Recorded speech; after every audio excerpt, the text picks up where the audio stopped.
നമ്മളെ നമ്മളോളം മനസ്സിലാക്കാൻ ഈ ലോകത്ത് വേറെ ആർക്കാണ് കഴിയുക? ഹായ് ഫ്രണ്ട്സ്, നമ്മൾ ജീവിതത്തിലെ കൂട്ടിനായിട്ട് പലരെയും കൂട്ടാറുണ്ടല്ലേ? നല്ല സുഹൃത്തുക്കള്, കുടുംബം, അങ്ങനെ പലരെയും. പക്ഷെ ഒരു കാര്യം ആലോചിച്ചിട്ടുണ്ടോ? ഈ ലോകത്ത് നമ്മൾ ഏറ്റവും കൂടുതൽ മനസ്സിലാക്കുന്ന, നമ്മൾ പറയുന്ന കാര്യങ്ങളൊക്കെ മടുപ്പില്ലാതെ കേട്ടിരിക്കുന്ന ഒരാൾ നമ്മുടെ ഉള്ളിൽ തന്നെയുണ്ട്. അത് നമ്മൾ തന്നെയാണ്. സത്യം പറഞ്ഞാൽ ഈ സെൽഫ് ടോക്ക് അല്ലെങ്കിൽ നമ്മളോട് തന്നെ സംസാരിക്കുക എന്ന് പറയുന്നത്, ആ ശീലം എന്റെ ജീവിതത്തെ എങ്ങനെയാ മാറ്റിയെടുത്തെന്ന് എനിക്ക് പറയാൻ വാക്കുകളില്ല. പണ്ടാരോ പറഞ്ഞതുപോലെ നമുക്ക് നമ്മളെക്കുറിച്ചുള്ള അറിവാണ് ലോകത്തിലെ ഏറ്റവും വലിയ പവർ എന്നാണ് പറയപ്പെടുന്നത്. ഈ അടുത്ത കാലത്തായിട്ട് എനിക്ക് പറ്റുന്ന ദിവസങ്ങളിലൊക്കെ എനിക്ക് വേണ്ടിയിട്ട് കുറച്ച് സമയം ഞാൻ മാറ്റിവെക്കാറുണ്ട്.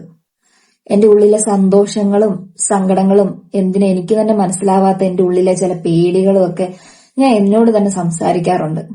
നമ്മൾ ആഗ്രഹിക്കുന്ന ഓരോ കാര്യങ്ങളും മനസ്സിൽ വെച്ചുകൊണ്ട് നടക്കാതെ നമ്മൾ നമ്മളോട് തന്നെ എങ്കിലും ഈ പറയുമ്പോൾ കിട്ടുന്ന ഒരു പ്രത്യേക സമാധാനം ഉണ്ടല്ലോ, അതൊരു പ്രത്യേക ഫീല് തന്നെയാണ്. ജീവിതത്തിൽ പല പ്രതിസന്ധികൾ വരുമ്പോഴും കൂടെ ആരുമില്ലെന്ന് തോന്നുമ്പോഴും ഞാൻ എന്നോട് തന്നെ പറയും, സാരമില്ലടോ, നീ ഇതും മറികടക്കൂന്ന്. നീ ഇതിലും വലിയ കാര്യങ്ങൾ ചെയ്തിട്ടില്ലേ? അങ്ങനെ പറയുമ്പം ഉള്ളിന്റെ ഉള്ളിൽ നിന്ന് നമുക്ക് ഒരു പ്രത്യേക ധൈര്യം വരും. നമ്മുടെ ചിന്തകൾക്ക് ഒരു വ്യക്തത വരാൻ ഇതിലും വലിയ വഴി വേറൊന്നുമില്ല. എനിക്ക് തോന്നുന്നത് എന്താന്ന് വെച്ചാൽ, എന്റെ ബെസ്റ്റ് ഫ്രണ്ട് ഞാൻ തന്നെയാണെന്നാണ്. നമ്മൾ ഒരു വലിയ കാര്യം നേടിക്കഴിഞ്ഞു കഴിഞ്ഞാൽ നമ്മൾ നമ്മളെ തന്നെ അഭിനന്ദിക്കണം. അതുപോലെ തന്നെ പരാജയപ്പെടുമ്പോൾ വീണു പോകാതെ പിടിച്ചുയരാൻ വേണ്ടിയിട്ട് നമ്മൾ തന്നെ നമ്മുടെ കൂടെ നിൽക്കണം. എനിക്ക് തെറ്റുപറ്റുമ്പോ എന്നെ കുറ്റപ്പെടുത്താതെ, കുഴപ്പമില്ലടോ, നമുക്ക് ഇതിൽ നിന്നും കൂടുതൽ കാര്യങ്ങൾ പഠിക്കാനുണ്ട് എന്ന് പറയുമ്പോൾ കിട്ടുന്ന ഒരു വിശ്വാസം ഉണ്ടല്ലോ, അത് വളരെ വലുതാ.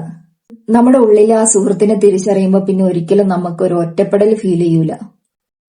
ലോകം മുഴുവൻ നമുക്കെതിരെ നിന്നാലും കൂടെ നിൽക്കാൻ എന്റെ ഉള്ളിൽ ഞാനുണ്ട് എന്നുള്ള ഒരു ഉറപ്പുണ്ടല്ലോ, അത് നൽകുന്ന കരുത്ത് വിവരിക്കാൻ പോലും പറ്റൂല.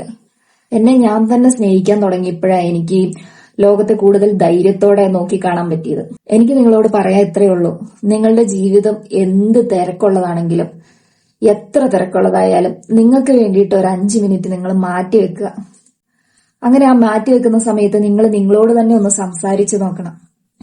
ഉള്ളിലെ സങ്കടങ്ങൾ ആരോടും പറയാതെ ഒതുക്കി വെക്കരുത്. അത് നിങ്ങൾ നിങ്ങളോട് തന്നെയെങ്കിലും പറയണം. നിങ്ങളെ കേൾക്കാനും നിങ്ങളെ മനസ്സിലാക്കാനും നിങ്ങളോളം മറ്റാർക്കും കഴിയില്ല. സ്വയം സ്നേഹിച്ചു തുടങ്ങുമ്പോഴാണ് നമ്മുടെ ജീവിതം ഏറ്റവും കൂടുതൽ മനോഹരമാകുന്നത്. അപ്പൊ ഇന്ന് തന്നെ നിങ്ങളോടുള്ള സ്നേഹ സംഭാഷണങ്ങൾ നിങ്ങൾ തുടങ്ങുന്ന വിശ്വാസത്തോടെ അടുത്ത വീഡിയോയിൽ കാണാം. അതുവരെ ടാറ്റ, ബൈ ബൈ.